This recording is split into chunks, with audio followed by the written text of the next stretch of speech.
spirits are real. There are things in the world that we just don't understand. My name is Josh Hamilton, and I'm the founder and ghost tour guide for Ghost of Arlington Ghost Tours. The Carlisle Military Academy was founded in 1902, and it was a true military academy that was training future cadets. Where Niederman Hall sits, in 1912, Carlisle Military Academy had a fire on the second floor. And there's an old photo of the men trying to put out the fire, the buckets, the pulleys, the whole system.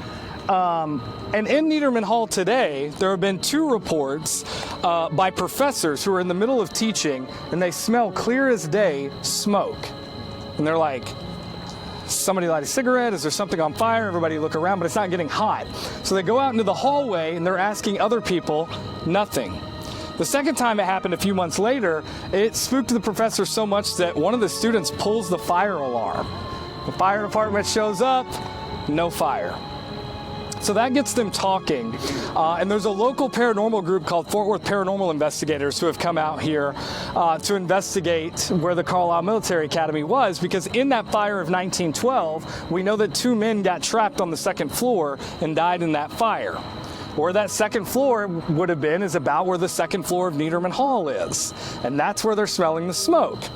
So Fort Worth Paranormal Investigators run what's called an SLS. So what it does is it picks up skeleton. Yeah, right? I'm dots. I'm just dots, right? But if I'm not in the frame, there should be no dots. So they're running their SLS on the second floor in one of the lecture halls at the board, which would be this exterior wall, and they pick up something at the board making some motion, kind of like this.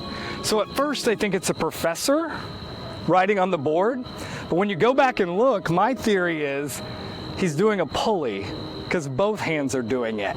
I think it's one of the men from the fire doing what you would call a residual task. So after you pass, you're still doing the task that you did during death. Yeah. The Baracha Home for Distressed Women, it was also founded in the early 1900s, and it was a place for women who were pregnant that were unwed to come to have their children, have community, but they had some strict rules. So you had to sign a 2-year commitment to stay at the Baracha Home, and so those women had to stay there for at least 2 years. After that 2 years, they could stay in the community and raise their kids. So in 1922, the Baracha Home would have sat directly behind you.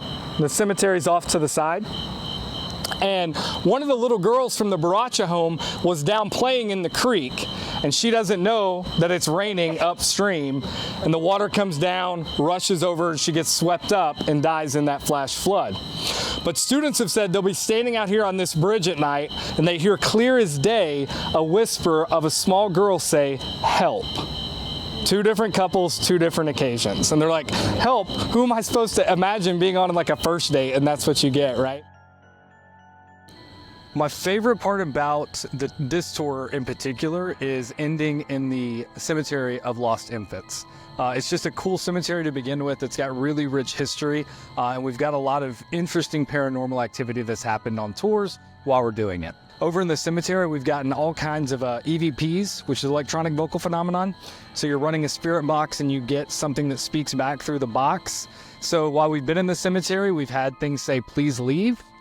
We've heard get lost, which was my favorite, and one that has said several times, this is annoying, which I thought might be accurate. When we make our way through the woods into the cemetery, feel free to go ahead and use your little EMF detectors that we're gonna give each group. On your EMF detector, this is picking up any electromagnetic field.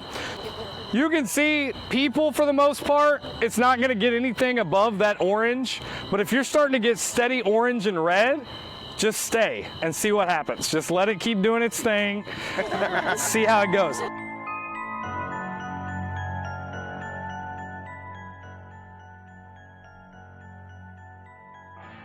An app called GhostTube that you can get online. It's from a YouTuber named Amy's Crypt who travels the world doing paranormal stuff, and it's her own little ghost box, if you will. You can have up to 1,000 words that the ghost can access to talk to you. It uses your phone's electromagnetic reading EMF, to send out. And tonight, we've got a couple things. When he first said, let's go, we got I'm going. We got the name Madison. When we got inside, we were told to go closer to something. The one that got my attention the most, my name's Thomas. We found a tombstone that just said Thomas. I asked Thomas if he had anything more to say to us, and he immediately said, don't leave. Then we went to the next tombstone, Dorothy, and asked her, and she said, be careful.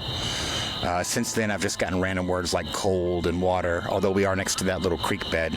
Let's see if it'll say anything now. Anyone want to say anything while we're on camera? Him. So I don't know what that means, but we got a response. How many of you are there?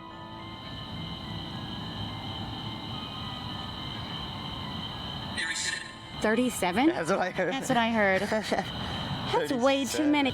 I downloaded the app that's GhostTube SLS, which took me to GhostTube Vox. And then all of us were hitting red on our devices, and we started to hear multiple voices. And I asked how many people there were trying to communicate, and there were 37, which was way too many, but that number was confirmed by 2 other people. And their message wasn't really clear, but I think they were trying to say something. I got into ghost tours because the house that I grew up in was really haunted. In fact, the curtains would open and close on their own. VCR, if you can remember what that is, would pop out the tape, push it back in, fast forward, rewind.